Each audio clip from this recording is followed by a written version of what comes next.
Dans le hall de l'aéroport Ben Gourion, un groupe de voyageurs est attendu impatiemment. Ils sont 48 travailleurs migrants venus d'Inde pour rejoindre les chantiers israéliens, car le secteur connaît une crise inédite depuis le début de la guerre contre le Hamas.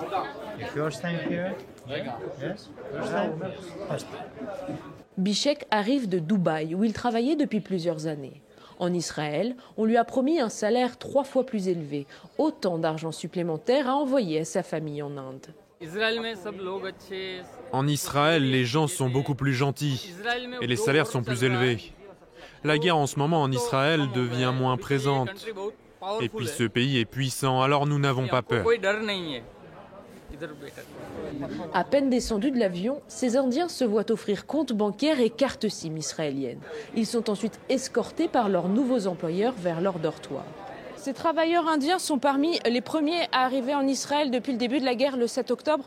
Mais désormais, pour faire face au manque de main-d'œuvre palestinienne, le gouvernement israélien veut augmenter considérablement le nombre de travailleurs étrangers. Pourtant, les lourdeurs de l'administration israélienne ont largement ralenti le processus de recrutement. À travers le pays, d'immenses chantiers sont à l'arrêt. Le manque à gagner est considérable. Alors, dans cette conférence des professionnels de la construction, la colère déborde. Regardez-nous, nous n'avons plus d'oxygène pour survivre. Vous nous parlez de faire venir des travailleurs du Sri Lanka et de je ne sais où, mais j'aurais déjà mis la clé sous la porte d'ici là. Ça n'a pas d'importance d'où ils viennent, qu'ils soient des extraterrestres venus de la Lune, des Palestiniens ou des travailleurs venus de l'étranger comme l'Inde, le Sri Lanka, l'Ouzbékistan ou le Vietnam. Ce dont on a besoin en ce moment, c'est de la main-d'œuvre, des gens qui puissent aider à accélérer le rythme auquel se construit Israël. Avant la guerre, plus de 160 000 Palestiniens traversaient quotidiennement la frontière pour travailler en Israël. Désormais, leurs permis de travail sont annulés. Les checkpoints leur restent fermés. L'impact économique pour les familles palestiniennes est colossal. Dans cette épicerie, le gérant vend à crédit. Les ouvriers sont au chômage. Ils n'ont touché aucun salaire depuis 5 mois. Ils sont criblés de dettes. Regardez là, par exemple. La dette est de plus de 3000 shekels maintenant. Les Indiens prennent la place des Arabes, ça va impacter nos vies. Avant, avec les travailleurs en Israël, il y avait du mouvement et de l'argent qui entrait. Maintenant, il n'y a plus rien et les rues sont vides. À mesure que la guerre à Gaza s'éternise, les conséquences économiques s'aggravent sur tout le territoire.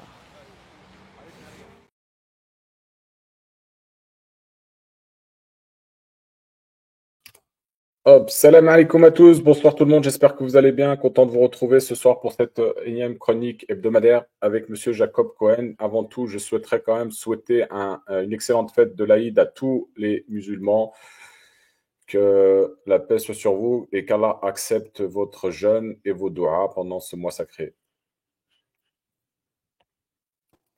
Eh Monsieur bien, Cohen. bonsoir à tous. J'espère que la fête a été bonne. Et puis, on reprend la vie habituelle. Voilà. Voilà, merci Monsieur Cohen. Donc nous allons traiter un petit peu ce sujet ce soir que l'on a vu en début de générique là, d'émission, pardon. Et du coup, ça concerne cette immigration voulue, choisie en Israël. Oui, en fait, je voulais.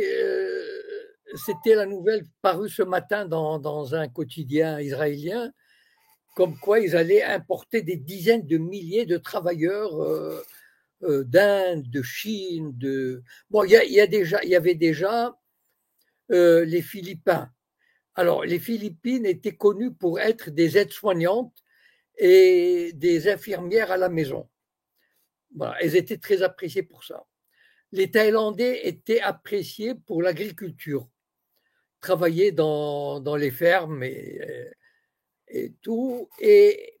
Mais là, aujourd'hui, ce qui est important, c'est que il y a l'aspect politique que je voudrais souligner, c'est que les Israéliens veulent vraiment affamer les Palestiniens de Cisjordanie. Parce qu'en fait, les Palestiniens en Cisjordanie, et à Gaza d'ailleurs, mais à Gaza, c'était beaucoup moins, enfin bon, il y avait moins de travailleurs, et puis pas souvent.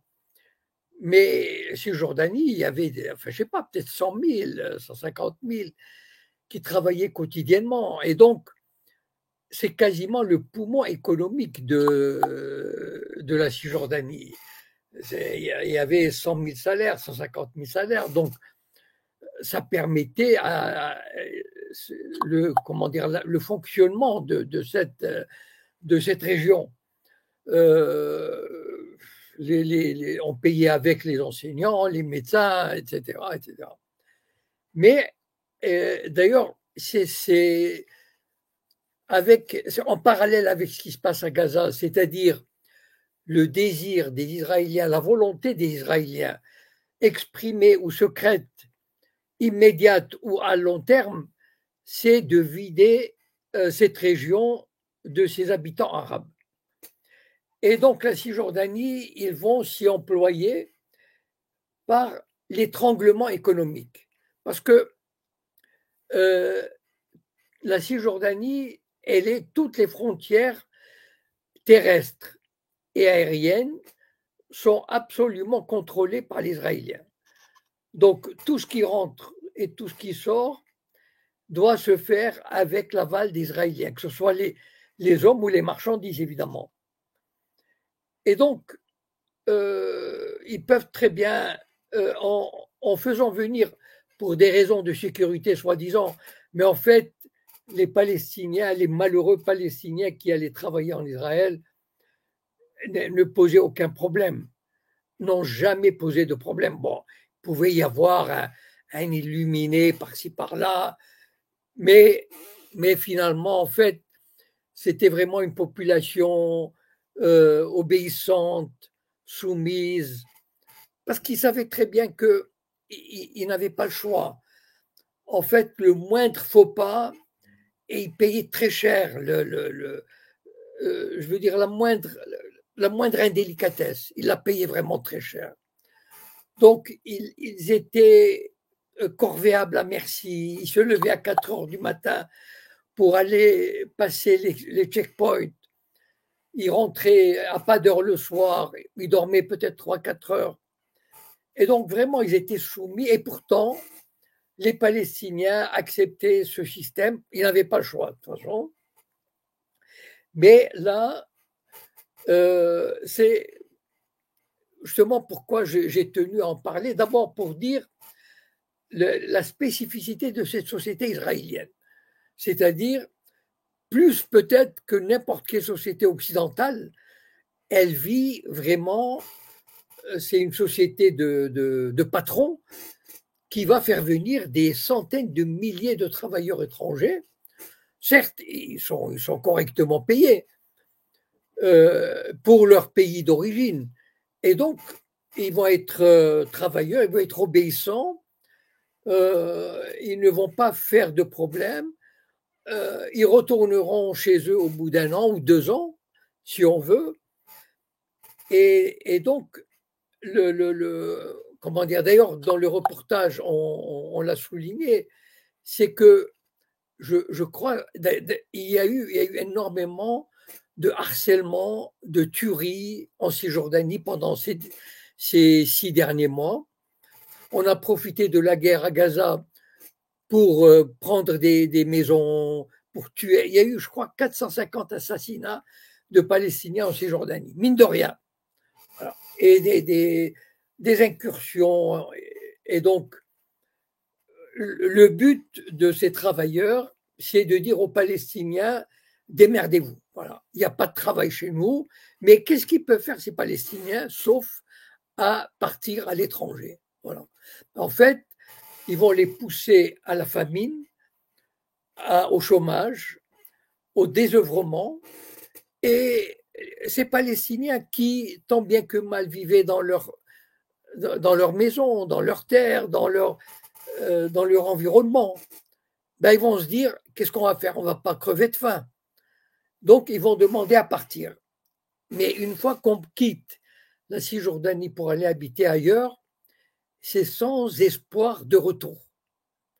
Voilà. C'est-à-dire, s'ils s'absentent, mettons 2 ou 3 ans, moi je connais, enfin, j'ai lu des cas, d'étudiants qui sont allés faire des études supérieures à l'étranger. Quand ils sont revenus, on leur a dit, de toute façon, c'est l'arbitraire, hein, on leur a dit, bon, ben, vous êtes absenté longtemps, donc vous avez perdu votre droit à vivre sur cette terre. Dégagez, voilà. Et donc, apparemment, c'est ce qui va se passer.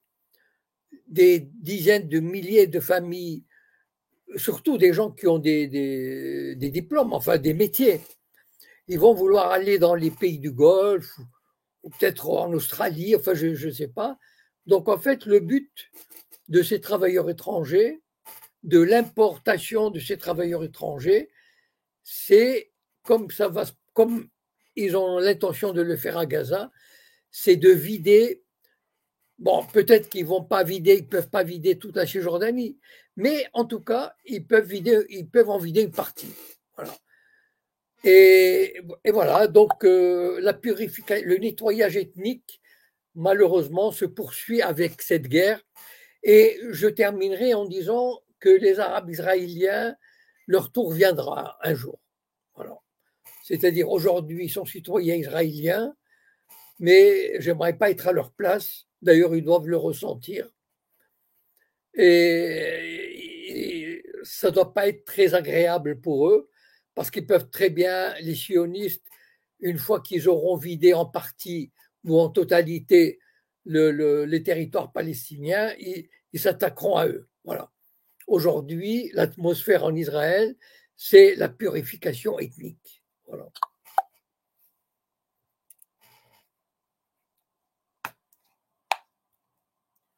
Alors, Monsieur Cohen, cette, j'ai regardé un petit peu l'article que vous m'aviez envoyé et en fait, Oui.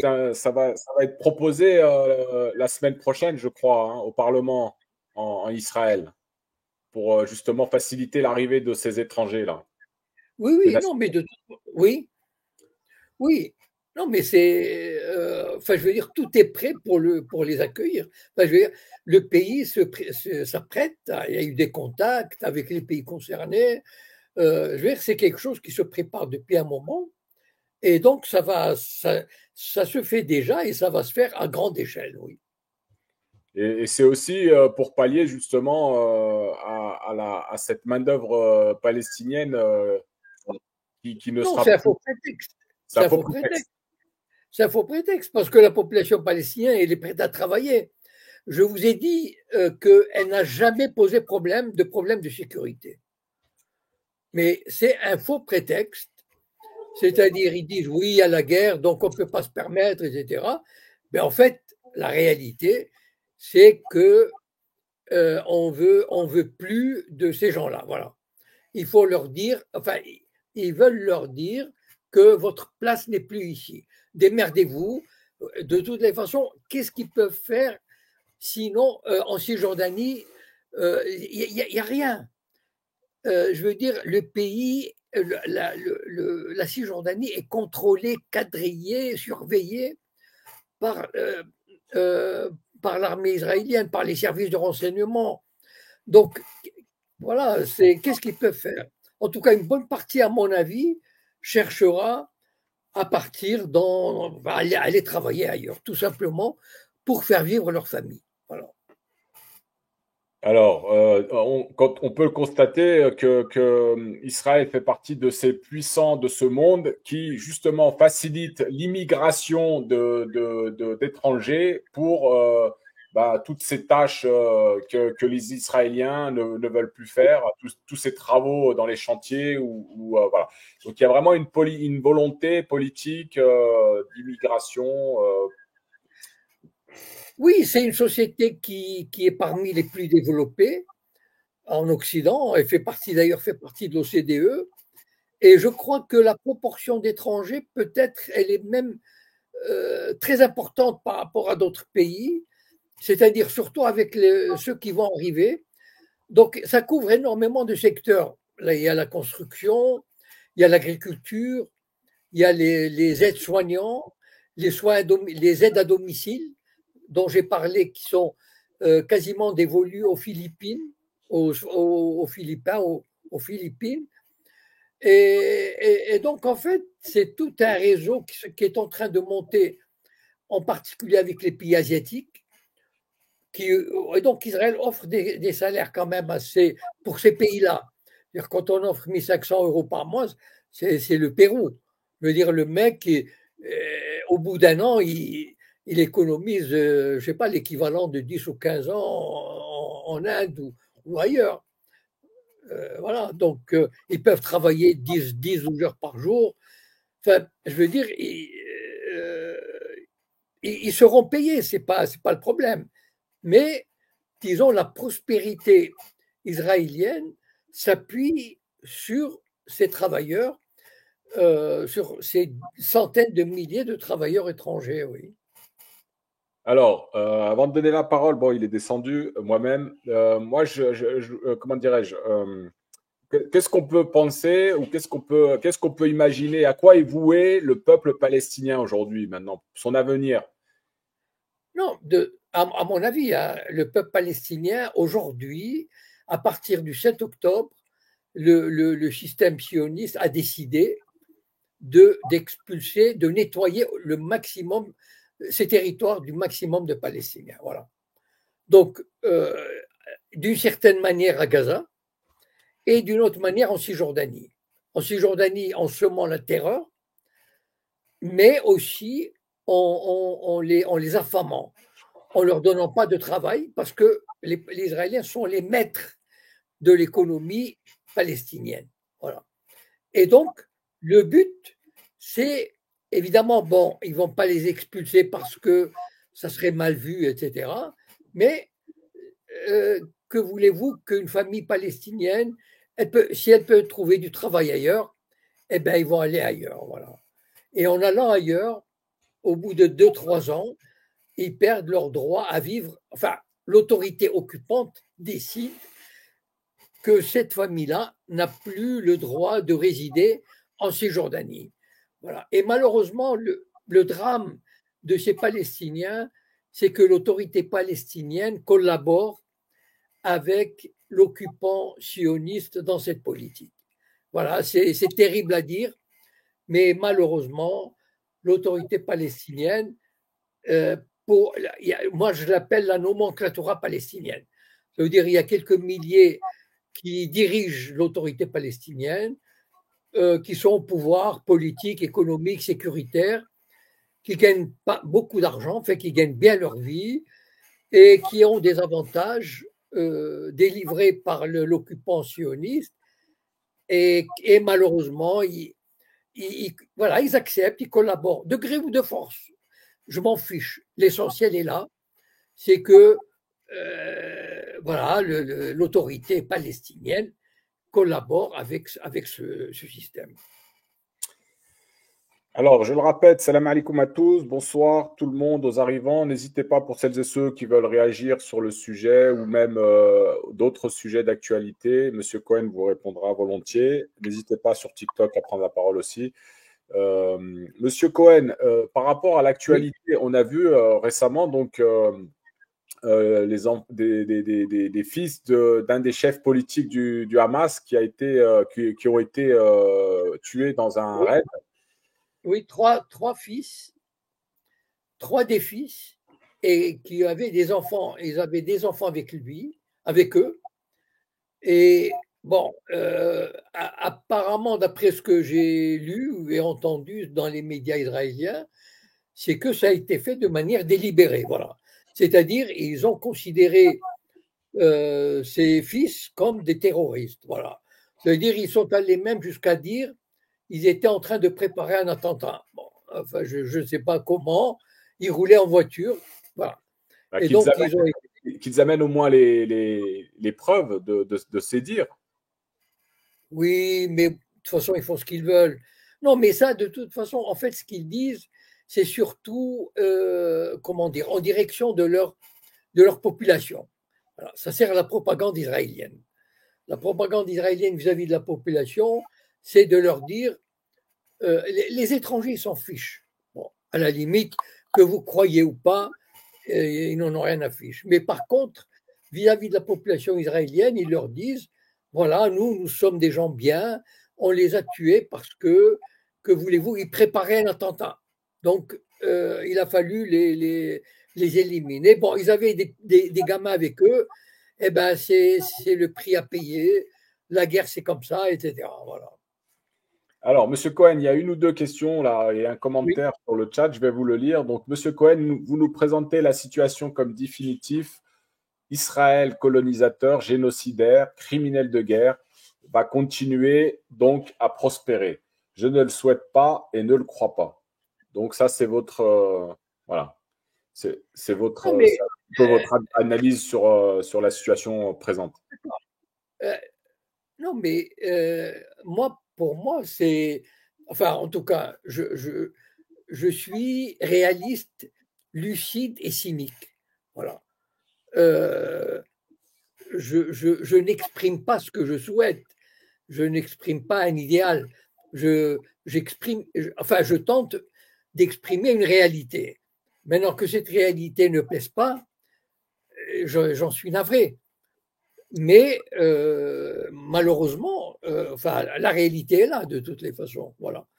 Je ne vois pas ce qui pourrait ébranler aujourd'hui le régime sioniste. Maintenant, s'il y a des gens qui ont une autre vision, une autre opinion, il y a grand bien leur face. Moi, il y a pas, je veux dire, j'exprime mon opinion personnelle. Je ne détiens pas la vérité avec un grand V. Donc, que chacun se fasse son opinion par rapport à ce que je dis, par rapport à ce qu'il lit, et il peut très bien me contredire, il n'y a aucun souci. Alors voilà, justement, d'ailleurs, les amis, toutes celles et ceux qui ont des contre-arguments ou ne sont pas d'accord avec l'analyse de M. Cohen et qui seraient prêts à échanger avec lui, M. Cohen est tout à fait d'accord. Donc, n'hésitez pas à vous manifester, vous avez la parole. Une autre question, M. Cohen. Selon vous, est-ce que cette épuration du 7 octobre, qui a eu lieu donc depuis le 7 octobre, n'était pas prévue avant, justement, avant le 7 octobre? Non, non, non. C'est la première fois, l'année 2023. Il y a eu. Écoutez, le Hamas était à Gaza depuis 1982. La bande de Gaza a été occupée par les sionistes jusqu'en 2005. Il y avait 8000 colons sionistes dans la bande de Gaza. Ça veut dire qu'ils avaient des maisons, des fermes, des petites usines, etc. Et Ariel Sharon, Premier ministre, a fait évacuer les colons de Gaza. Bon. Mais à aucun moment, donc pendant cette période d'occupation, et même après, quand il y a eu des guerres, il y a eu des journées de combat. Voilà. Il y a eu plusieurs. Je me souviens de celle de 2014, par exemple, ce qui s'appelait, je crois, plan durci. Mais elle durait en général une semaine.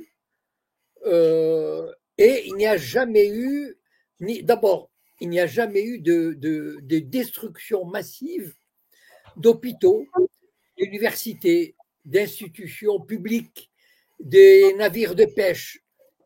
Les Israéliens auraient pu le faire lorsqu'il y avait des périodes de guerre qui duraient une semaine. Mais ils ne l'ont jamais fait. C'est-à-dire qu'en fait, leur politique, en tout cas leur vision à l'époque, ils n'entraient pas le fait de nettoyer ethniquement le territoire, n'entrait pas dans leur objectif. Voilà. Et ça a été, même, je dois dire, par exemple, le 7 octobre, j'ai vu avec surprise, à partir du 8 octobre, que les Israéliens avaient changé de discours. C'est-à-dire, ils avaient dit il faut absolument vider la bande de Gaza de cette population. Bon, ils ont utilisé des adjectifs que je ne vais pas reprendre ici. Et c'est là où on a vu, d'ailleurs, il y a eu même des appels pour pousser 2 millions de Gazaouis vers le Sinaï. Et c'est vrai que ça a été, pour moi, par exemple, une surprise et une nouveauté. Jamais ils n'ont cherché à le faire. Voilà. Et donc, bon, à propos de Gaza, bon, j'ai déjà dit, mais je le répète, début 2023, l'Égypte, Israël et l'autorité palestinienne ont signé des accords pour l'exploitation commune du gaz au large de Gaza, avec la bénédiction de l'Europe, qui manque de gaz et qui louche vers ce gaz qui sera bon marché et sûr. Et apparemment, les gisements sont considérables. Donc, le Hamas n'était pas invité à partager l'exploitation de ces ressources gazières et leurs bénéfices. Et c'est là où on voit la complicité de l'autorité palestinienne et de l'Égypte. Et c'est là où est née probablement l'idée, et c'est pour ça d'ailleurs que le 7 octobre, pourquoi le 7 octobre a été si dévastateur contre les Israéliens? Parce que les Israéliens ont laissé pendant 5-6 heures le Hamas et les autres groupes palestiniens commettre le maximum de massacres, et même que les Israéliens ont commis des massacres, destruction des maisons, ils ont tué des centaines des leurs, pour justement se donner le prétexte de vider Gaza, qui paraissait à ce moment-là, ben oui, c'est vrai que vis-à-vis, par exemple, de l'opinion occidentale, la bande de Gaza était un nid de terroristes, et donc il faut la vider. Voilà. Et c'est pour ça que le 7 octobre a été, comment dire, une opération, une fausse opération. C'est en partie, ça veut dire que les Israéliens auraient très bien pu limiter les dégâts et déclencher une mini-guerre, comme d'habitude, mais ils n'ont pas voulu le faire. Ils ont vraiment laissé pourrir la situation de manière à atteindre leur nouvel objectif qui est de vider la population.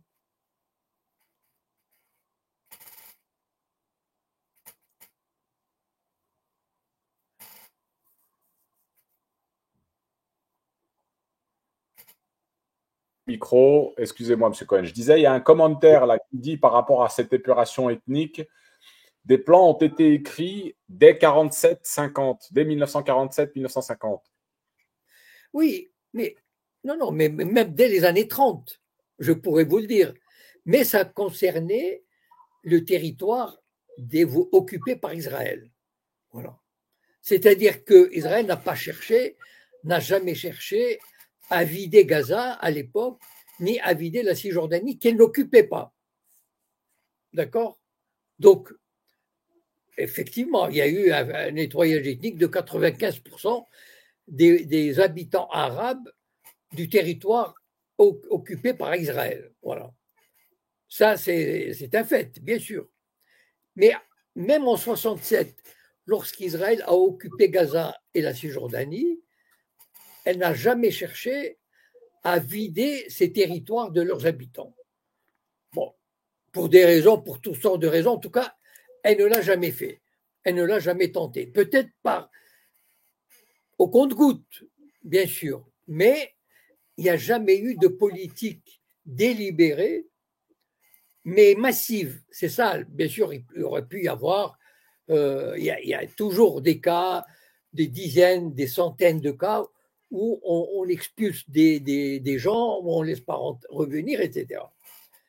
Mais il n'y a jamais eu de tentative de 1967 à 2023, il n'y a jamais eu de tentative d'expulsion, je répète, massive. Et en une fois, des populations palestiniennes. Ça, c'est nouveau. C'est une nouvelle doctrine du régime sioniste. Voilà. Très bien, merci, M. Cohen. Je vais donner la parole à Kiorbo, qui est avec nous ce soir. Bonsoir à tous. Moi, je ne suis pas du tout de votre avis, M. Cohen. Pour moi, le sionisme vit ses derniers instants parce qu'il est démasqué, il a fait un génocide. La communauté internationale est contre ce génocide. Le peuple est contre. La Cour internationale de justice, pareil. Il y a une nouveauté, c'est que les gouvernements européens ont fourni des armes à Israël, des munitions, et pendant qu'ils savaient qu'Israël commettait un génocide. Donc ça les rend tous co-génocidaires. Donc voilà, l'Occident, les pouvoirs occidentaux sont dans de sales draps. et notamment comment dire, les sionistes. Et face à eux, vous avez l'Iran, soutenu par la Russie, soutenu par la Chine. Donc, c'est les gens qui sont très puissants. Et aux côtés d'Israël, moi, je vois ils vont être vraiment isolés. C'est un pays qui dépend beaucoup des transports. En mer Rouge, la situation est critique. Ils ne peuvent plus exporter, importer. Il y a des sociétés comme des filiales de Samsung qui étaient implantées en Israël, qui retirent leurs entreprises, qui les délocalisent en Chine. Donc voilà, Israël est cerné de toutes parts. C'est pas au niveau du peuple que ça craint, c'est juste au niveau de leur élite criminelle. Le Likoud, le parti de Netanyahou, tout ça, le sionisme, c'est terminé. Moi, je vois qu'ils sont acculés. Ils ont participé à plusieurs génocides, que ce soit les Israéliens, enfin les gouvernants israéliens, mais les gouvernements occidentaux aussi. Moi, je vois bien leur faire dans pas longtemps. Et d'ailleurs, ce qui est révélateur, c'est que quand un pays comme ça ose faire un attentat sous faux drapeau pour ratatiner une population et qu'il arrive à aucun résultat. Et le seul résultat qu'il arrive à avoir, c'est de lever contre lui plusieurs armées hyper puissantes. Donc moi, je crois que c'est le champ du cygne pour l'État sioniste. Merci beaucoup. Alors, M. Cohen, il va répondre, il va essayer Écoutez, moi, je ne sais pas quoi dire. Moi, j'ai une opinion. Notre auditeur, il a une autre opinion. Bon, ce sont des projections sur l'avenir. Ben, on laissera l'avenir dire ce qui va se passer. Moi, il y a une chose, c'est que les relations internationales n'ont jamais été basées ni sur le droit, ni sur la justice, ni sur la lutte contre les crimes. Voilà. Donc, c'est toujours la force qui prime. Deuxièmement, je ferai juste une remarque.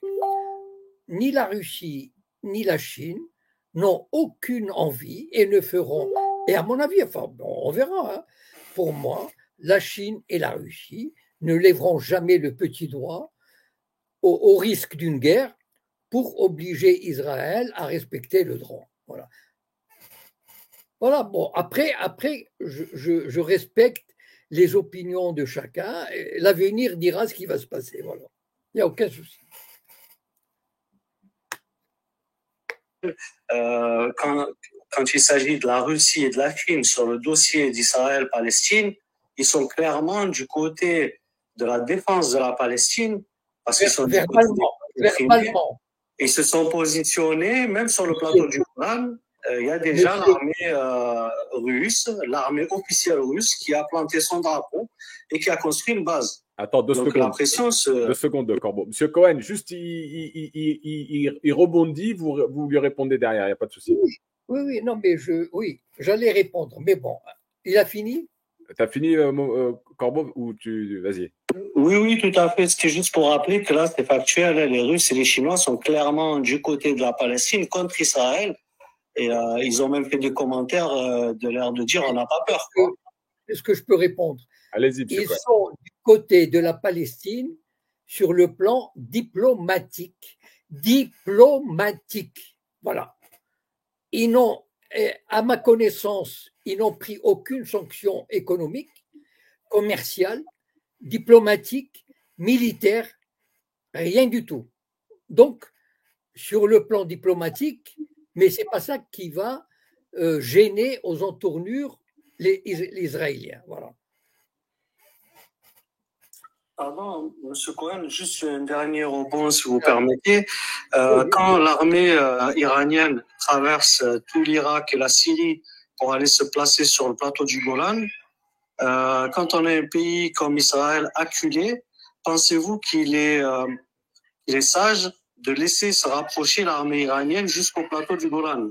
En d'autres termes, Israël fait un aveu de faiblesse lorsqu'elle n'attaque pas l'armée iranienne avant qu'elle arrive sur le plateau du Golan, d'après moi.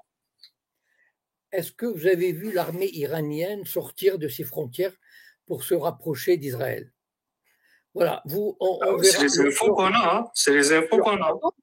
Ah non, je regrette. Non, les Iraniens ont des officiers, des conseillers en Syrie. Voilà. Mais ça se compte par centaines. Voilà. Donc, il n'y a pas, à vous entendre, on dirait que l'armée iranienne a envoyé 100 000 hommes ou 200 000 hommes traverser la frontière pour venir se battre contre Israël. Jusqu'à présent, ce n'est pas le cas. Lorsque ça arrivera, on reprendra notre conversation, d'accord? Mais jusqu'à présent, et d'ailleurs, je vous dirai une chose, c'est que les Iraniens n'ont aucune, pas envie, mais ils n'ont pas du tout l'intention et ils ne voudraient pas se lancer dans une guerre. Voilà. Parce qu'ils savent très bien que les États-Unis sont derrière. D'ailleurs, il y a 24 heures, les États-Unis ont exprimé un soutien total à Israël s'il y a une attaque iranienne. Ça veut dire que les Américains, avec toute leur puissance, je parle des missiles, hein, je ne parle pas des forces terrestres, des missiles de croisière, des fusées, etc. Et donc, l'Iran, malgré son engagement, enfin, vraiment, ils font beaucoup de choses pour aider les résistants palestiniens, le Hezbollah, etc. Mais jusqu'à présent, en tout cas, c'est pas moi, je suis un piètre conseiller, expert militaire. Je connais rien du tout, mais je me base sur ce que disent des experts militaires confirmés, notamment McGregor, Scott Ritter, etc., Mearsheimer, etc. Et tous disent que l'Iran fait tout pour ne pas s'engager militairement, c'est-à-dire pour ne pas s'engager de manière à ce qu'il y ait une guerre totale. Voilà. Pardon, M. Cohen, vous me tendez la perche. Si Israël reçoit la même aide que l'Ukraine a reçue, bon, ça ne va pas être très efficace. Bon, écoutez, l'avenir le dira. Hein, on se reparle dans un mois, on se reparle dans 2 mois. Pas de souci. Merci. Je suis là tous les jeudis. Je suis là tous les jeudis.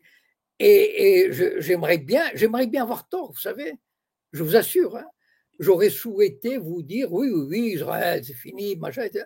Mais malheureusement, enfin, moi, ça ne me paraît pas. Après, vous allez aller écouter d'autres qui vous diront peut-être ce que vous avez envie d'entendre. Voilà, pas de souci, on en reparlera de toute manière. Corbeau est un habitué, il nous suit, donc il n'y a pas de souci. Avant de donner la parole à Joe qui est avec nous, je voudrais juste poser une question qu'il y avait sur le chat concernant donc que je revienne dessus. Alors non, c'était pas une question, mais c'était plutôt une information. Donc l'état de panique. Alors l'état de panique. En Israël, en ce moment, le peuple vide les magasins. Ils reçoivent des messages de leur municipalité et le gouvernement leur ment. Est-ce que vous avez une information sur un éventuel état de panique, une ruée vers les magasins en Israël? Alors, il y a eu une ruée sur les magasins. Pourquoi? Parce qu'il y a une semaine, il y a le chef des renseignements militaires. Il avait fait une déclaration très alarmiste. Voilà. Et alors, les gens se sont rués. Bon. Mais bon, c'est tout. Enfin, je veux dire, enfin, voilà. Moi, je ne crois pas que... je ne sais pas, je n'ai pas envie de dire... Non, vous savez, moi des fois, j'ai l'impression de... voilà, moi je suis un peu embêté parce que je suis aussi anti-sioniste et anti-israélien que tous les auditeurs, mais j'ai conscience d'une réalité. Voilà.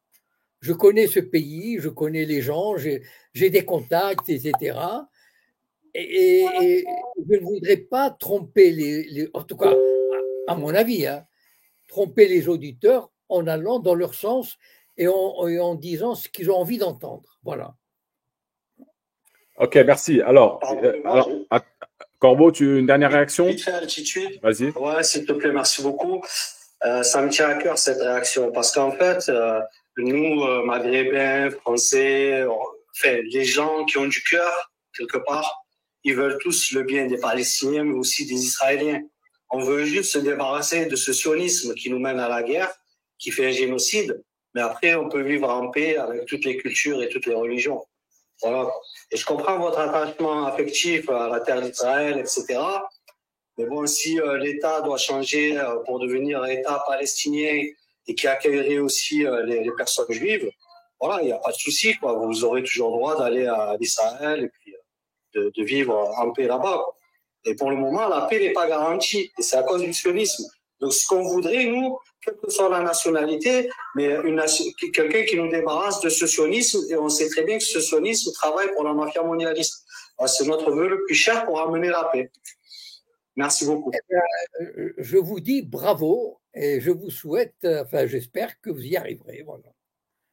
Merci, monsieur Cohen et merci Corbeau. Donc, je vais donner la parole à Joe qui est avec nous. Oui, bonsoir. Bonsoir. Oui, moi, j'ai écouté un peu ce qui a été dit avant. Bonjour à tous, déjà. Bonjour. Monsieur Cohen, moi, j'avais une question, en fait. Je vous suis depuis pas mal de temps. C'est vrai que j'ai écouté pas mal de vos déclarations. Vous avez l'air de vous connaître un peu j'allais dire, dans la géopolitique et puis dans ce qui se passe un peu là, les événements tragiques. Moi, j'aurais une question pour vous. À votre avis, qu'est-ce qui pourrait réveiller la rue arabe? Parce qu'on sait très bien que la solution, elle viendra que des pays musulmans et non pas de l'extérieur, j'allais dire, même si on attend de l'aide extérieure. Enfin, je pense, moi, personnellement, que la seule solution qui peut être trouvée, c'est dans la population des pays voisins, en fait, qui doivent, à mon sens, qui doivent vraiment intervenir ou, enfin, en tout cas, changer la donne. Est-ce que vous pensez qu'un événement particulier pourrait changer quelque chose dans les pays arabes ou est-ce qu'ils sont, j'allais dire, matures pour intervenir ou, enfin voilà quoi, c'est un peu le sens de la question. J'aimerais que vous y répondiez. Et le problème des pays arabes, pratiquement la plupart des pays arabes, pour ne pas dire tous, mais enfin bon, disons, pour rester réaliste, enfin disons que la plupart des pays arabes sont gouvernés par des régimes qui n'ont une très faible légitimité populaire. Ça veut dire qu'ils sont venus soit par des dictatures, soit par des monarchies héréditaires, soit par des élections truquées ou arrangées. Et donc, leur intérêt à ces régimes, c'est de se maintenir. Voilà. Et pour se maintenir, ils n'ont pas envie de s'engager dans des opérations pour une cause qui, comment dire, j'ai pas envie de dire une cause perdue, mais une cause difficile. Voilà. Soutenir la Palestine, mais ça mène à quoi? Vous savez, encore une fois, les relations internationales sont basées sur le cynisme, la force, la puissance et l'intérêt. Voilà. Donc, mettons un régime égyptien, il touche, mettons, 10 milliards d'aides par l'Arabie Saoudite, l'Amérique, l'Europe lui fout la paix, il a des échanges commerciaux, il y a une nomenclature égyptienne qui vit très bien. Ils n'ont pas envie de foutre tout ça en l'air pour aider des Gazaouis. Est-ce que, voilà, je veux dire, si je ne peux pas vous dire mettez-vous à leur place, mais à partir du moment où on a des responsabilités étatiques, on agit comme ça. Et donc, si on prend tous les régimes arabes, ou pratiquement tous, regardez même la Syrie, qui passe pour un régime anti-impérialiste, etc., mais ils n'ont jamais levé le pays, en tout cas depuis les années 70, ils ne lèvent pas le moindre petit doigt pour les Palestiniens. Donc, voilà, et je ne leur en veux pas. C'est, comment dire, ce n'est pas leur premier souci. Voilà. Et donc, la rue arabe, elle est à partir du moment où vous avez des régimes qui oppriment leur propre population, qui empêchent, regardez par exemple les manifestations qui ont lieu dans des pays comme le Maroc, comme l'Arabie Saoudite ou la Jordanie, etc., ou l'Égypte, pour la Palestine, ces manifestations sont réprimées parce que les régimes ne veulent pas. Donc, la rue arabe ou les populations arabes sont coincées. Elles savent qu'elles ont affaire à des régimes pourris, diaboliques, cyniques, qui ne reculent devant rien. Et donc, et puis bon, voilà, elles sont plus ou moins désespérées, non seulement par rapport à la situation en Palestine, mais par rapport à leur propre situation dans leur propre État. Voilà, prenez par exemple, à un moment donné, le peuple égyptien, il est fatigué. C'est-à-dire, et en plus, le peuple égyptien, je peux vous le dire, il est soumis à un régime arbitraire terrible, terrible, vraiment. Il y a une répression terrible. Donc, dans cette répression, il y a aussi tous ceux qui veulent se battre pour la Palestine. Parce que c'est pas que le régime ne veut pas, mais il ne veut pas de protestataires, que ce soit pour la Palestine, ou pour le climat, ou pour la liberté, ou ceci ou cela. Ce sont des régimes qui n'aiment pas quand la rue bouge, qui n'aiment pas quand les populations bougent en dehors des clous. Voilà. Les régimes qui sont pour la Palestine, ils sont contents quand les gens manifestent. Mais ces manifestations sont aussi encadrées. Elles ne débordent pas. Donc, à mon avis, on ne peut pas attendre grand-chose, malheureusement, des pays arabes et de la rue arabe. Non pas que la rue arabe manque d'empathie pour la Palestine, mais la rue arabe, elle est soumise à l'arbitraire des régimes qui les oppriment et qui font, qu'on le veuille ou non, volontairement ou non, qui s'arrangent plus ou moins avec le régime sioniste. Voilà. Merci, M. Cohen. Suleiman, après, je vous donne la parole. Juste une question, M. Cohen, concernant est-ce que vous pensez qu'il y aura cette opération de Rafah et les conséquences pour le peuple palestinien, bien sûr? Bon, à mon avis, cette opération se fera d'une façon ou d'une autre. C'est-à-dire, se fera peut-être beaucoup moins violemment, beaucoup moins, comment dire, de manière avec une amplitude terrible, mais dans l'état d'esprit actuel des dirigeants israéliens, ils iront jusqu'au bout, quitte à payer tout le prix qu'il faut. Voilà. Mais en tenant compte, c'est-à-dire, bon, voilà, ok, ils ont reculé au dernier moment parce qu'ils ont vu qu'ils ne pouvaient pas aller plus loin aujourd'hui, mais je crois que c'est dans leur objectif à long terme, c'est ça, voilà. Avant de donner la parole à Melka, dernière question, Monsieur Cohen, concernant bien sûr l'Iran. Est-ce que vous pensez que justement l'Iran a cette crainte de lui arriver ce qui est arrivé par le passé à l'Irak, à la Libye et à la Syrie dernièrement? Non, parce que le régime iranien est très fort sur le plan intérieur. Il est très bien organisé, il a des forces de sécurité, etc. Donc, à mon avis, il ne craint pas, il ne peut pas craindre. Il y a des tentatives. Par exemple, dans le nord de l'Iran, il y a l'Azerbaïdjan, par exemple, qui est un pays musulman chiite, mais il fait le jeu d'Israël, parce que c'est Israël qui donne les armes à l'Azerbaïdjan. Et l'Azerbaïdjan cherche à déstabiliser le nord de l'Iran. Voilà. Mais je ne crois pas que le régime iranien a vraiment beaucoup à craindre d'une déstabilisation. Mais cependant, il ne peut pas se permettre, encore une fois, ce n'est pas mon opinion, je ne suis pas un expert militaire, mais l'opinion des experts que j'entends ici ou là disent que l'Iran ne voudrait pas s'engager dans une confrontation militaire contre contre Israël et l'Amérique, qui se fera non pas sur le terrain, parce que sur le terrain, ils peuvent battre les Israéliens et les Américains. Mais si la guerre se limite à des missiles et des drones, voilà, je pense que peut-être il y aura certainement des dégâts autour, des dégâts non seulement en Israël, mais peut-être sur le détroit, etc.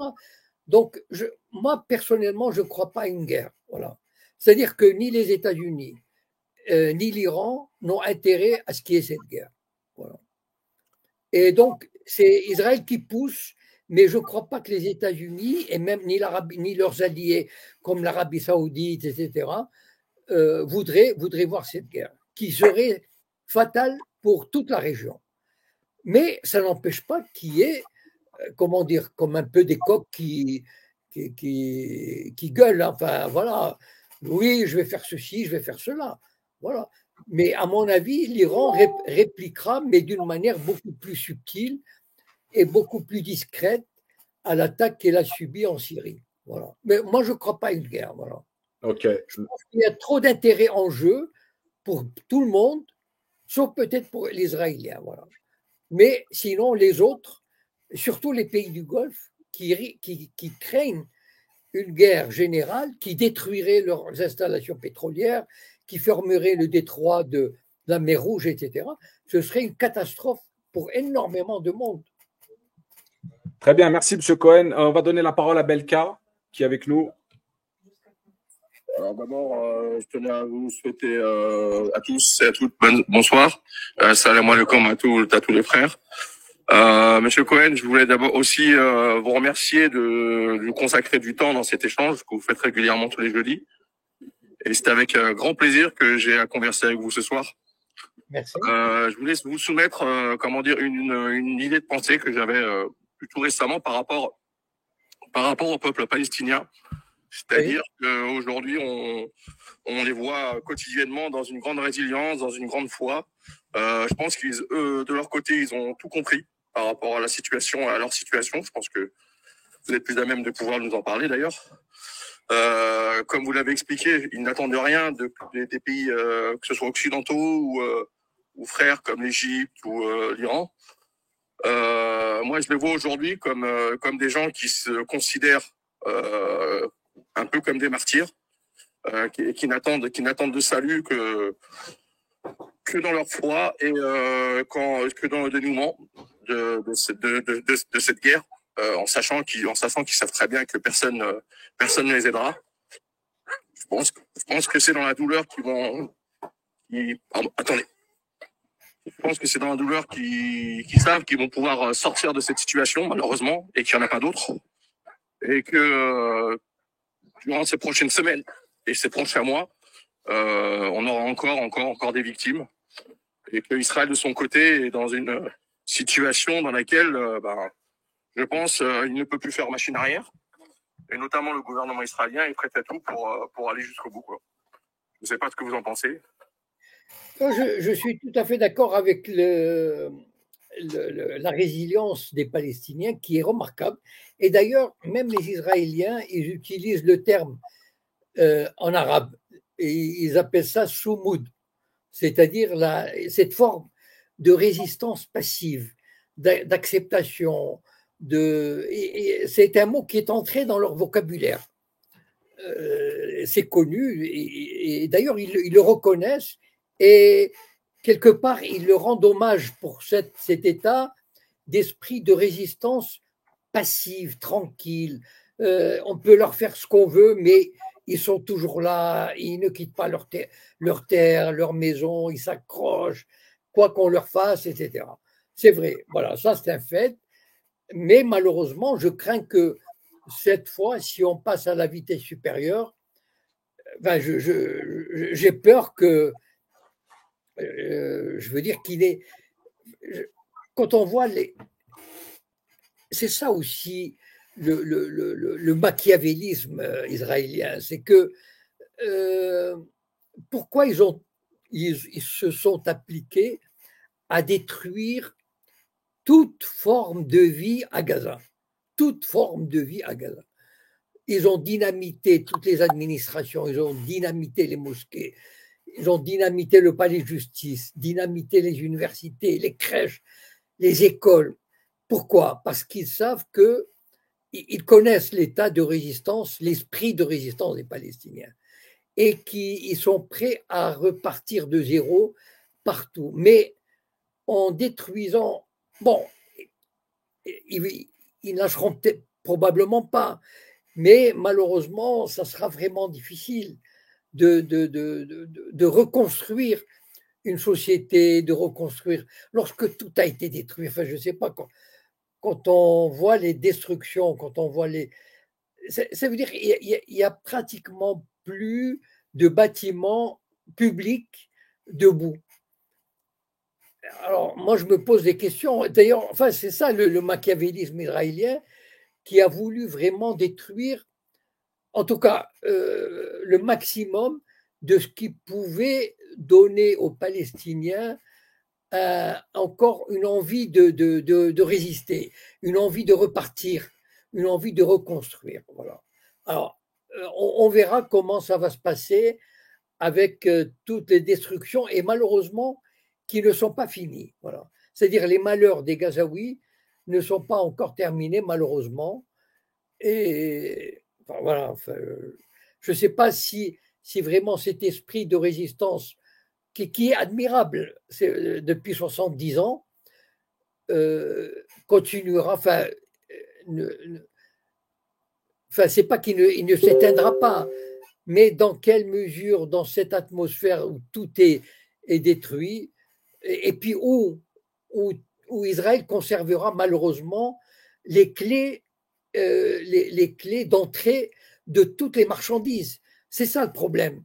C'est-à-dire même, bon, si dans un mois ou deux, admettons qu'il y a une trêve, aucun pays, je dis bien aucun pays, ne remettra en cause le fait, depuis 20 ans, depuis 30 ans, ne remettra en cause comment dire, la volonté israélienne de contrôler tout ce qui rentre à Gaza. Voilà.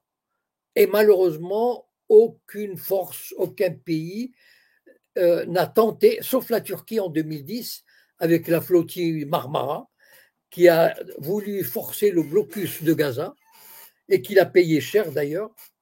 Mais malheureusement, regardez l'Égypte, voilà, bon ben, les pays acceptent, voilà, ils se soumettent. Voilà.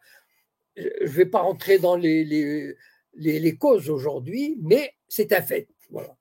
Et donc, dans un mois, dans 6 mois ou dans un an, on retombera dans le même problème, c'est-à-dire combien de choses ils vont laisser rentrer à Gaza, du point de vue du ciment, de la nourriture, des médicaments, etc. etc. Voilà.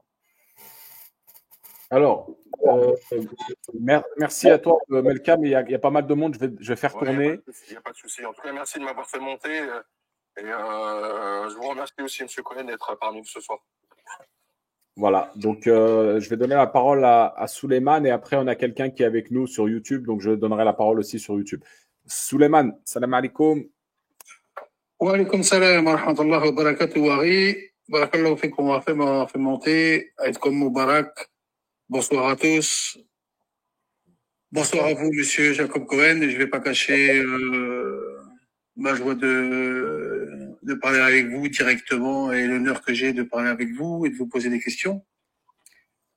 Et merci d'être disponible pour nous tous. Alors, monsieur Cohen, je suis d'accord avec vous en ce qui concerne le fait de analyser ce qui se passe d'un point de vue géostratégique. Car si on met de côté le côté passionnel, le côté émotif de ce qui se passe à Gaza, on est tous d'accord que effectivement ce massacre-là, d'un point de vue opinion publique internationale, il fait l'unanimité. Mais ceci étant dit, comme vous dites, ça ne change rien sur la domination d'Israël sur un point de vue militaire. Qu'aujourd'hui, si on regarde une lecture géostratégique, l'individu, lui, a une contrariété et une contradiction sur le fait d'analyser les rapports entre humains, entre individus, alors que les pays, les gouverneurs, eux, ont une vision qui est tout à fait différente que peut avoir un individu. Je m'explique. Les pays n'ont pas d'amis, ils n'ont pas d'ennemis, ils n'ont que des intérêts. Jusque-là, je ne sais pas si vous êtes d'accord avec moi. Tout à fait, tout à fait. Et donc, effectivement, à partir du moment où les pays arabo-musulmans qui sont autour d'Israël n'ont pas d'intérêt à rentrer en guerre avec Israël, parce qu'il faut des conditions pour rentrer en guerre, il faut à la fois, sur un point de vue matériel, avoir la possibilité de rentrer en conflit, parce qu'une guerre coûte très cher. Et il faut une détermination forte d'un point de vue de la population, avec un soutien de la population avec son gouverneur. Comme vous le disiez si bien, bonsoir madame, comme vous le disiez si bien, dans les pays arabo-musulmans, les gouverneurs n'ont pas le soutien estimable estimée de leur population. Néanmoins, ceci étant dit, maintenant, si on regarde d'un point de vue géostratégique, je dirais que le problème d'Israël ne va pas être les pays qui vont pouvoir être anxiogènes à ce que fait Israël aujourd'hui, mais c'est Israël elle-même qui va produire ses propres contradictions et comment dirais-je, de manière plus vulgaire, pour vulgariser un petit peu mes propos, elle va se mettre elle-même les pieds dans le tapis. Parce que c'est pour elle, Israël, avoir décidé de faire cette opération contre le Hamas et de tuer des populations civiles, pour elle, c'était à sa portée. Mais par contre, éteindre le feu, c'est quelque chose de différent. Israël ne peut pas éteindre le feu qu'elle a allumé. Elle est obligée d'aller au bout de ce processus. Et en voulant aller jusqu'au bout de ce processus, elle va générer des contradictions d'un point de vue international sur les échanges commerciaux. C'est ce qui se passe en ce moment. Donc, il y a des perturbations dans la mer Rouge qui font que les navires russo-chinois passent par le cap d'Espérance, qui fait passer le transit time des navires cargo de 30 jours à 45 jours, ce qui crée un déséquilibre énorme dans les échanges internationaux et comment dirais-je, pour l'équilibre du commerce. Parce que les Chinois sont des commerçants et le bras armé de la Chine, effectivement, c'est la Russie qui veut effectivement, qui a créé les BRICS pour concurrencer le dollar. Et aujourd'hui, c'est ces deux blocs atlanto-sionistes qui est les États-Unis, Israël et l'Europe qu'on connaît aujourd'hui, qui rentrent en conflit avec les BRICS. Donc aujourd'hui, en fait, le peuple palestinien est entre le marteau et l'enclume d'Israël, de façon à ce que Israël puisse tirer les marrons du feu en créant de nouveaux passages au niveau du commerce international et tirer les marrons du feu. Et c'est là où je voulais vous interpeller, parce que je voudrais pas non plus faire un long tunnel pour pas polluer trop le live de Wari. Est-ce que vous êtes d'accord que, de mon point de vue, et parce que bon, je lis et j'écoute beaucoup d'opinions de différents géostratégiens qui disent que les contradictions vont venir d'Israël elle-même, du fait que le processus qu'ils ont déclenché va être extrêmement difficile pour eux de l'arrêter. Qu'est-ce que vous en pensez ? C'est fort probable. Alors, Diana, s'il te plaît, merci de ne pas interférer dans la discussion. Tu auras la parole tout à l'heure. Monsieur Cohen, c'est à vous. Moi, personnellement, j'ai toujours soutenu qu'il fallait combattre Israël, qu'on pouvait le combattre en exploitant ses contradictions internes, en exploitant ses manquements au droit international, mais en sachant les exploiter, ce que les Arabes n'ont jamais réussi à faire.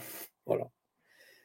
Et les Arabes n'ont jamais réussi, je dis les Arabes de manière générale, hein, c'est-à-dire j'englobe les Palestiniens, j'englobe les élites, j'englobe tout le monde, les associations, etc., n'ont jamais su exploiter les failles de la société israélienne. Et malheureusement, si elles avaient exploité ces failles, le régime sioniste qui tient compte beaucoup de l'opinion occidentale, il aurait été beaucoup plus ébranlé qu'il ne l'est actuellement. Voilà. Et donc, mais malheureusement, enfin, je veux dire, ma connaissance des sociétés arabes ne me pousse pas à l'optimisme sur le fait qu'elles vont exploiter les contradictions internes. Maintenant, pour revenir à ce que vous dites au niveau international, ça veut dire, pour moi, Israël est un acteur important du jeu international. Il est incontournable. Il est incontournable au Moyen-Orient, et même par rapport à des pays comme l'Inde, la Chine, c'est un exportateur d'armes important. C'est peut-être le 7e ou 8e exportateur d'armes dans le monde, et des armes vraiment très sophistiquées du point de vue de l'intelligence, du point de vue de la surveillance électronique. Donc, c'est un acteur qu'on respecte. Poutine respecte beaucoup Israël. Voilà, si vous voulez savoir.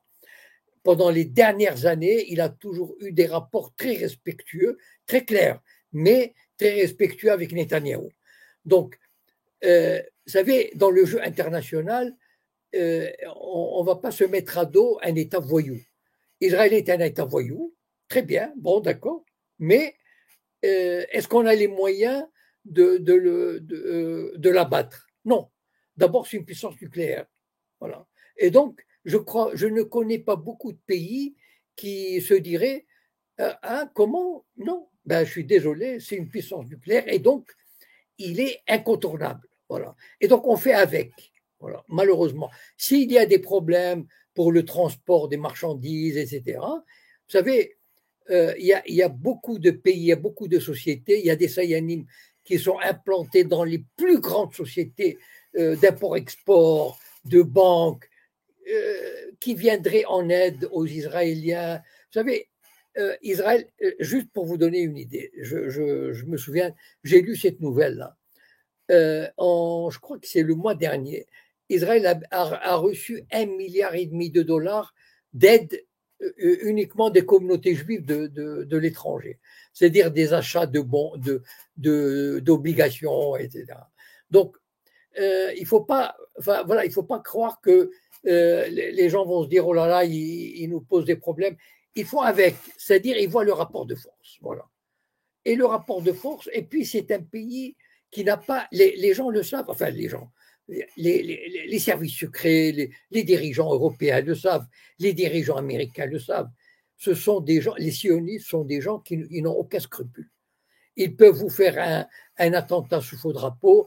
Et ils ont participé au 11 septembre, ils ont participé à l'assassinat de Kennedy, ils ont assassiné 40 marins américains sur le Liberty, et l'Amérique n'a pas osé. Ils ont installé un espion au sein qui a, Jonathan Pollard, qui a espionné l'Amérique, il a extorqué les plus grands secrets. Voilà. Ils le savent, voilà. Les Américains, ils ont condamné Pollard, il a fait 30 ans de prison, ça ne se fait pas entre amis, etc. Mais ils savent, voilà, c'est-à-dire, ils connaissent la nature de ce régime. C'est un régime voyou, c'est un régime qui s'en fiche du droit international, du droit humanitaire, etc. Mais il est là, voilà, et ils font avec. C'est ça le drame, voilà. Il y a quelqu'un qui est avec nous, monsieur, sur YouTube. Je vais lui donner la parole. Bonsoir, monsieur Jacob Cohen. Bonsoir à tout le monde. Nous sommes très ravis, en fait, d'avoir quelqu'un comme vous, quelqu'un qui produit un effet d'éveil dans la société française. Nous, on avait grandi avec des slogans qui disent la liberté d'expression, la liberté de parole, la justice. Or que ce qu'on a vu dans ce conflit, on a vu il s'est avéré que c'est que des paroles et des slogans. Je trouve que 32 000 personnes mutilées, brûlées, broyées, torturées, tuées, je ne trouve pas le qualificatif, en fait. Je trouve que c'est scandaleux, en fait, pour la société internationale, je dirais. Et ma question, elle se porte sur le traitement médiatique. Alors, récemment, on avait vu sur Charlie Hebdo une certaine dessinatrice qui s'appelait Coco, qu'elle s'amusait à faire des dessins caricatures qui représentent, en fait, l'enfant palestinien mutilé, qui court derrière un rat, et qui représente un peu de façon satirique et sadique la souffrance et la douleur du peuple palestinien. Et étonnamment, aucun dirigeant politique n'a condamné cette apologie de terrorisme. Ça, c'est un fait très scandaleux. Deuxièmement, en fait, on se demande pourquoi en France on n'impose pas une certaine laïcité politique. C'est-à-dire, on sait très bien qu'il y a une hypocrisie. Pourquoi ne pas institutionnaliser le principe de non-ingérence? Alors, les politiciens français ne veulent pas en fait défendre l'intérêt d'un peuple démuni, d'un peuple opprimé. bah, on ne veut pas qu'ils se tiennent alors les bourreaux. Pourquoi il n'y aura pas une laïcité politique, c'est-à-dire non-ingérence, quoi qu'il en soit. Et en troisième lieu, je ne vais pas m'étaler en fait, je reviens en fait sur le fait que certains journaux de droite qui se disent souverainistes et nationalistes, elles tombent dans le piège et dans le panneau du sionisme international. Je vois un certain journal comme Le Figaro que je n'arrive plus à lire maintenant parce que il montre une ligne éditoriale très sioniste et très partielle. Alors, comment se fait-il que la droite française, en fait, elle a perdu la boussole, elle a perdu les repères, et on, on trouve un paysage médiatique, surtout de droite, qui est plus pro-sioniste, très aveuglé par les slogans.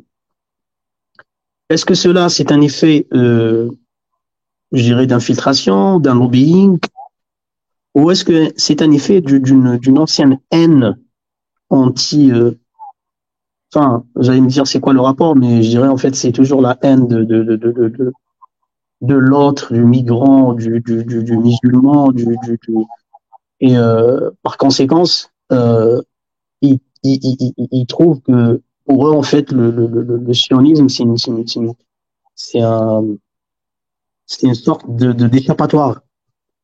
Donc j'espère avoir été clair et donc mes questions en fait c'est sur la laïcité politique, premier degré. En deuxième lieu, c'est par rapport à la non-pénalisation des représentations et d'apologie de terrorisme qui a été faite par Charlie Hebdo. Et en troisième lieu, c'est la presse qui se dit de droite. Et merci beaucoup. Merci à tout le monde. Wally, je réponds et après j'arrête, s'il vous plaît, d'accord? Parce que je suis un petit peu. J'arrive à. Comment dire? Voilà, bon, j'arrive. Bon, je vais vous répondre. Vous savez, moi, c'est ça le drame. À la limite, c'est presque comique. Enfin, c'est pathétique. Vous savez combien, comment dire, vous savez, les Sayanim, ces agents d'influence, ils ont été créés en 1959. Je répète, 1959. Le chef du Mossad, il a commencé à organiser par milliers les Juifs en France, aux États-Unis, à partir de 1959, il leur a dit, voilà, vous êtes dans les médias, vous êtes dans l'édition, vous êtes dans la banque, vous êtes dans la publicité, vous êtes là où vous êtes, à l'université, dans l'économie, dans la politique, vous allez servir Israël. Voilà. Et il y a à peu près 50 000 Sayanim à travers le monde qui se sont engagés à le faire et qui s'engagent à le faire jusqu'à aujourd'hui. Bon. Moi, je pose la question, quand tout à l'heure j'ai dit, malheureusement, les Arabes, de manière générale, là, je n'ai pas envie d'entrer dans les détails, etc., et comment dire, ils n'ont jamais su contrer Israël sur le plan de la propagande, malheureusement. Voilà. C'est-à-dire que moi, un petit intellectuel qui s'intéresse à l'actualité, j'ai appris l'existence des Sayanim dans les années 1990, d'accord? Et j'ai commencé à en parler, notamment dans mon livre Le Printemps des Sayanim, en 2010, et où j'ai montré comment le lobby judéo-sioniste, comment il a créé, comment il a fait des choses, par exemple, pour favoriser la propagande israélienne. Par exemple, en contrôlant SOS Racisme, en diabolisant les Maghrébins. Je réponds déjà un peu en partie à votre troisième question. En diabolisant les Maghrébins. Pourquoi il a réussi à le faire? Parce qu'il avait des agents d'influence par milliers partout. Donc, ils actionnent des leviers. Ils favorisent la publication de livres comme par exemple Les territoires perdus de la République. Ils favorisent les émissions où il n'y a que des juifs sur est-ce que l'islam est compatible avec la République, est-ce que l'islam accepte la démocratie, etc., etc. Donc, Ça fait 40 ans que ça dure.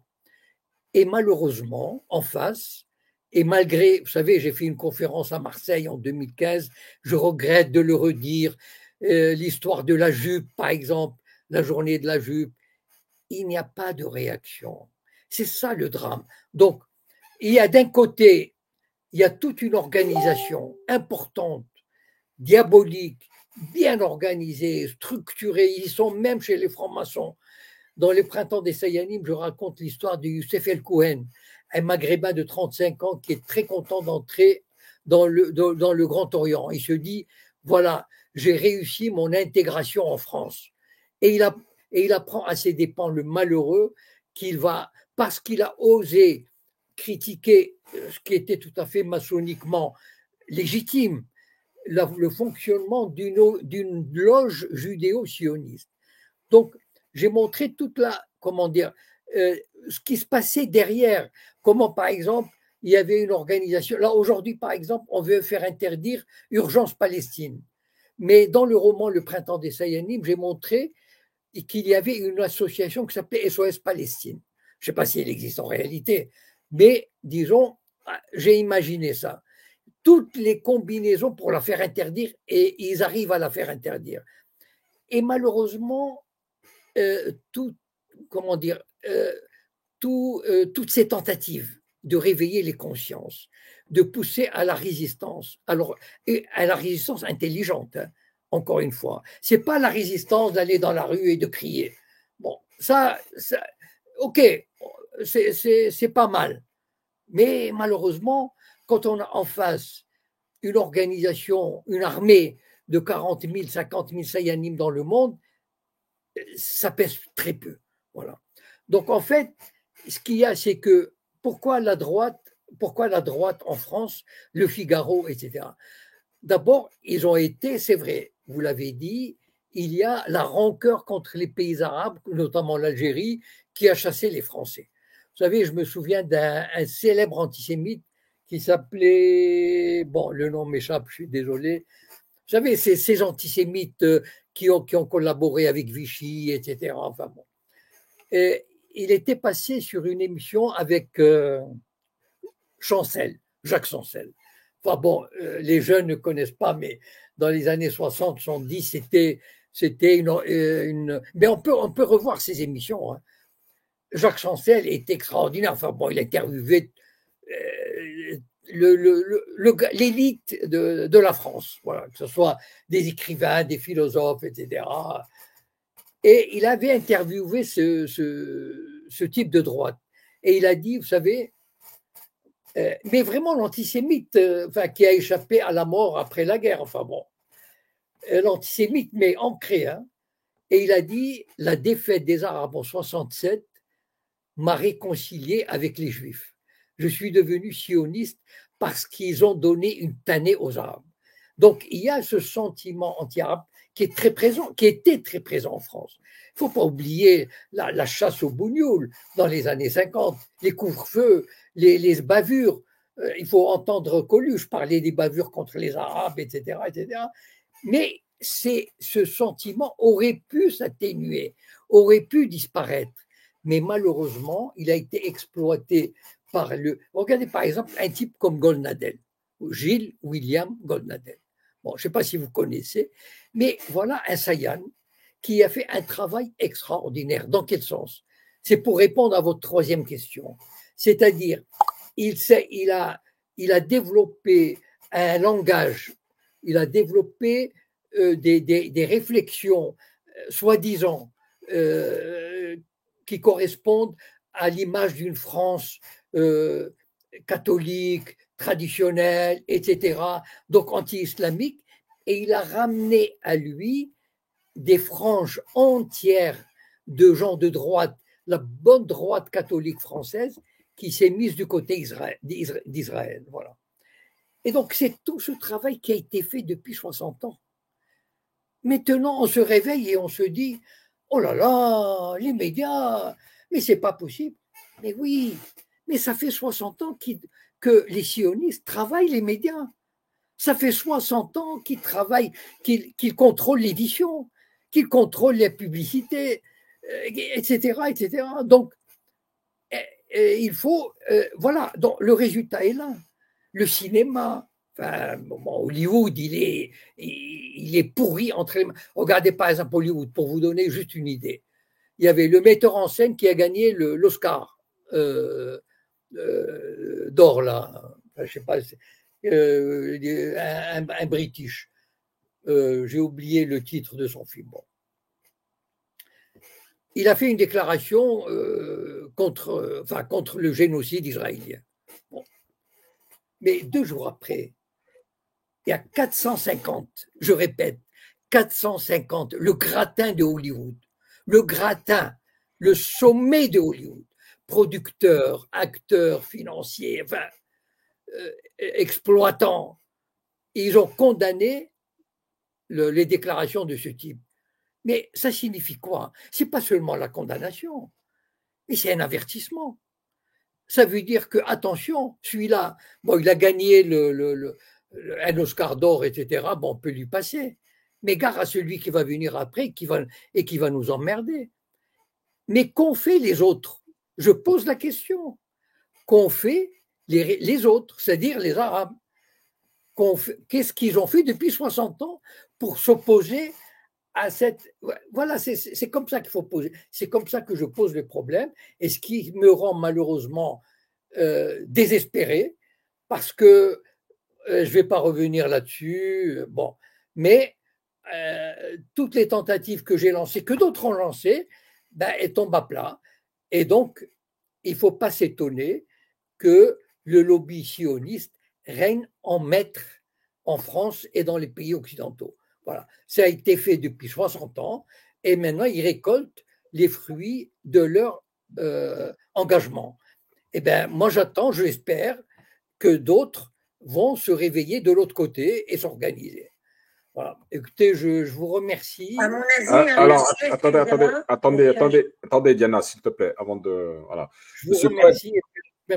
Monsieur Cohen, juste une dernière information, du moins, pas une information, avant de nous quitter. C'est un commentaire que j'ai vu et je voudrais vous le partager quand même parce que voilà, pour les gens qui ne vous connaissent pas ou qui vous ont découvert récemment, ou voilà, en tout cas pour nous. C'est dommage parce que j'aurais voulu parler un petit peu avec Monsieur Cohen. Ouais, alors Diana, s'il te plaît, tu coupes la parole, donc merci. Monsieur Cohen, donc il y a un commentaire qui apparaît sur le chat. Faites attention à ce sioniste. Je pose la question, de qui parlez-vous? Donc il me dit, Monsieur Cohen, Jacob Cohen est un sioniste, c'est comme ça qu'il manipule certains musulmans. Qu'est-ce que vous pouvez nous dire sur ce genre de commentaire, Monsieur Cohen? Non, mais qu'est-ce que je peux dire? Voilà, bon. Voilà, donc selon ce personnage, vous êtes sioniste et vous manipulez les musulmans. Eh bien, voilà, mais je vais vous dire, musulmans qui me suivez, faites gaffe, je suis en train de vous manipuler. Donc, voilà, non, mais c'est bien, c'est bien. Il met en garde, bon, déjà que les musulmans, ils ne sont pas dans, comment dire, dans une situation un peu, bon, ils n'ont pas la cote. Bon, si on leur ajoute aussi, vous savez, malheureusement, on m'a déjà fait le coup à Casablanca quand j'ai enseigné. J'étais 10 ans enseignant et il y avait toujours un ou deux comme ça qui disent qu'est-ce qu'il est venu faire ici, Cohen? Est-ce qu'il ne travaille pas pour le Mossad? Donc voilà, malheureusement, quand certains musulmans sont à court d'arguments, je veux dire, et là, ils lancent des trucs sans aucune base. Parce que franchement, moi, je vois pas pourquoi je me consacrerai depuis 40 ou 50 ans, enfin, avec tout ce qui m'est arrivé, etc. Je ne vois pas, enfin bon, en tout cas, moi que chacun, écoutez, moi j'en ai rien à fiche. Si quelqu'un le dit, qu'il le proclame, s'il y a des gens qui veulent le croire, qu'ils le croient, il n'y a aucun problème. Voilà. moi, je n'ai pas la preuve que je ne suis pas sioniste. Voilà. Alors, juste un petit argument pour lui répondre à ce monsieur qui a commenté ou cette dame. Vous êtes invité nulle part sur les médias mainstream, on vous voit nulle part. Vous êtes invité que sur des médias indépendants et des médias qui sont anti-sionistes ou qui ne reconnaissent pas l'entité juive. Donc voilà, pour moi, c'est une réponse, quoi. Je veux dire, vous ne pouvez pas être sioniste. Non, mais moi, à la limite, oui, d'accord, non, mais même pas. Enfin, j'ai vraiment. Pourquoi j'aurais écrit Le Printemps des Sayanim? Voilà, c'est tout. Printemps des Sayanim, ça me démonte. Enfin. Comment dire, la technique de pénétration, d'influence, etc. Non, mais moi, j'ai même pas envie de traiter, d'exprimer comment dire, de dire certains adjectifs à propos de cette personne. Voilà, c'est tout. Voilà. Parce que j'ai pas envie de. Mais libre à lui. Moi, dorénavant, moi, j'ai même pas envie de répondre à ce genre de trucs. Voilà. Si il n'y a aucun souci que les gens pensent ce qu'ils veulent, qu'ils disent ce qu'ils veulent, j'en ai rien à fiche. Voilà. Comme a dit Hassan II, je ne sais pas qui a proposé, je m'en fiche royalement. Mais moi, je ne suis pas roi, donc. Mais enfin, je m'en fiche royalement. Voilà. Ok, bon, merci, M. Cohen. On se donne rendez-vous la semaine prochaine. Merci à vous. Allez, bonsoir à tous et à la semaine prochaine. Et au revoir. Au revoir. Voilà les amis, je clôture juste sur les plateformes YouTube et les autres plateformes. Je laisse un petit peu ouvert sur TikTok si vous voulez réagir ou rebondir sur ce qui a été dit.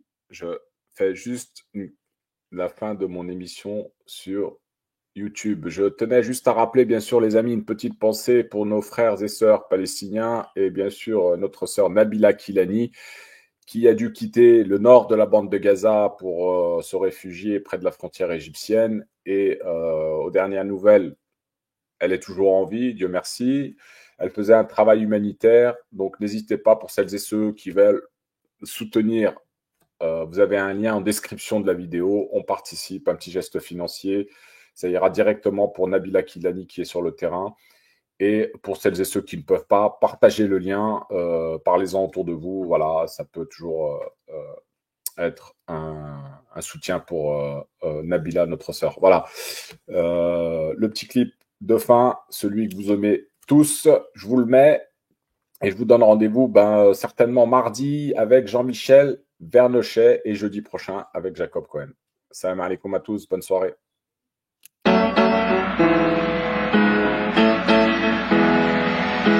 Eh ben chérie, écoute ça. Franchement, je pense que là, il y a un potentiel à tube. C'est vrai qu'elle est bien l'instru. Faudrait juste que t'écrives un truc un peu plus consensuel. Et que pour une fois, tu fasses pas trop long. Bonne idée ma chérie, je vais essayer. Si le César de Polanski te choque, t'es antisémite. Et si tu sais ce que fait BlackRock, t'es antisémite. Tu critiques le pouvoir des banques, t'es antisémite. Tu penses que les médias nous mentent, t'es antisémite. Si t'es pas fan de BHL, antisémite. Tu boycottes Israël, antisémite. Si toi aussi tu comprends rien à ce que raconte Meyer Habib, si t'aimerais bien qu'on déploie des casques bleus en Palestine. Ici et antisémite. Antisémite. Antisémite. Antisémite. Antisémite. Antisémite, carrément antisémite. Antisémite. Si t'es patriote en Europe, t'es antisémite. Si t'en as marre de leur guerre froide, t'es antisémite. Tu veux la justice pour Gaza, t'es antisémite. T'as des questions sur la Shoah, t'es antisémite. Tu sais qui gérait l'esclavage, t'es antisémite. Si quand tu vois Patrick Cohen, tu dis les chambres à gaz quand même dommage. Il n'est pas seulement antisémite, il est négationniste. Quenelle dans le fion du système, t'es antisémite. Et si t'espères qu'un jour on libérera Jérusalem, antisémite. T'es gilet jaune, t'es antisémite. L'impunité de Jack Lang, le pédo t'étonne, t'es antisémite. Antisémite. Antisémite. Antisémite. Jamais antisémite. Antisémite. Tu lis Gershom Scholem, t'es antisémite. T'aimes pas Woody Allen, t'es antisémite. Tu doubles Elie Wiesel, t'es antisémite. Tu parles de l'affaire Bruel, t'es antisémite. Si tu connais l'identité du dénommé Jean-Luc Brunel, Dieudo te fait marrer, t'es antisémite. Tu kiffes pas le marais, t'es antisémite. Tu vas à la mosquée, t'es antisémite. T'es catholique, t'es forcément antisémite. Tu lis Céline, t'es un antisémite. Si tu supportes plus Elisabeth Lévy et sa voix d'alcoolique, antisémite. Je vous ai juste demandé, quand on dit il n'y a pas trop assez de, mettons, noirs, arabes, asiatiques à la télévision, il faut me dire il y a trop de quoi. Mais moi je te le dirais bien de quoi il y a trop, mais c'est illégal alors je vais m'abstenir. Antisémite. Une allusion à Israël en mentionnant le 11 septembre. Si t'as le culot de penser que la France devrait pas être avant, dis qu'un juif est juif, t'es antisémite. T'es surpris de voir le président prosterné au dîner du CRIF. Tu traînes un sioniste de sioniste, t'es antisémite. Si toi aussi tu trouves le Talmud légèrement raciste, ouvertement antisémite, violemment antisémite. Antisémite. Antisémite. Antisémite. Antisémite. Antisémite. Antisémite. si tu parles de Rita Katz, t'es antisémite. Et si tu aimes les ananas, t'es antisémite. Si tu prononces Jeffrey Epstein, t'es antisémite. Tu te souviens de Lloyd Blankfein, t'es antisémite. Si tu dis que les Palestiniens sont aussi des humains, si tu penses que l'abbé Pierre était vraiment quelqu'un de bien, antisémite. Antisémite. Antisémite. Antisémite. T'as de l'admiration pour le courage de Garaudy. 40 ans d'Atali, tu penses que ça suffit. Tu te demandes si le phosphore blanc c'est pas une arme chimique. T'aimerais parler du zyklon mais de façon scientifique. Si toi aussi la nausée te saisit en une milliseconde à la mention de l'armée qu'ils disent la plus morale du monde, tu parles des Rothschild, t'es antisémite. T'as pas trop le choix, c'est pas toi qui décide. Car si tu dis la vérité, ils crient déjà au génocide. Pourrais sans doute te défendre si un juif t'attaquait, et devenir leur esclave fait pas partie de tes projets, bah t'es un antisémite. Bienvenue au club. Et t'as vu ma chérie? Mission accomplie. C'est pas trop long. T'es con.